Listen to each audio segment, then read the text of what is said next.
ज्या पवार साहेबांमुळे 90,000 लोकांनी आपल्यावरती प्रेम केलं, या प्रेमातून उतराई होण्यासाठी दुसऱ्या कुठं जायची गरज नाही. या मंडळींच्या हृदयात जे स्थान आहे हीच मोठी आपली पोचपावती आहे.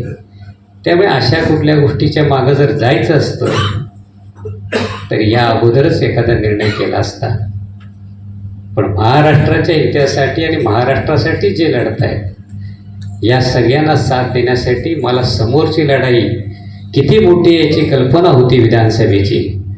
तरीसुद्धा मी फक्त ज्या पवार साहेबांना मानत आलो, ज्या विचाराला मानत आलो त्या विचाराची लढाई लढलो. प्रचंड मोठी दरी होती. काय काय होणार या सगळ्या गोष्टीची कल्पना होती. किती ताकद समोरच्यांकडे याची मला कल्पना होती. तरीसुद्धा मला माहीत होतं की मी लढणार आहे ती माझ्या विचारांच्या लढाईसाठी.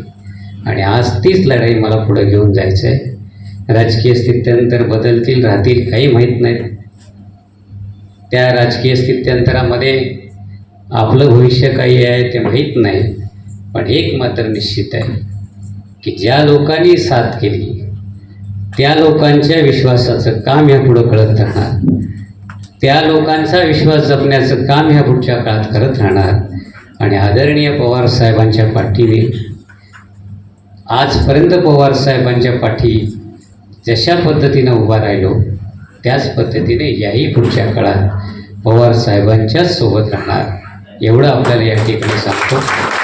ज्या महाविकास आघाडीनं निवडून देताना दिवसरात्र मेहनत केली त्या प्रत्येक महाविकास आघाडीच्या कार्यकर्त्यासोबत राहणार. आणि त्या प्रत्येक कार्यकर्त्याला जिथं जिथं शक्य आहे तिथं ताकद देण्याचं काम या पुढच्या काळाचं करण्याचं आज या वाढदिवसाच्या निमित्तानं आपल्या सगळ्यांना या ठिकाणी नमूद करतो.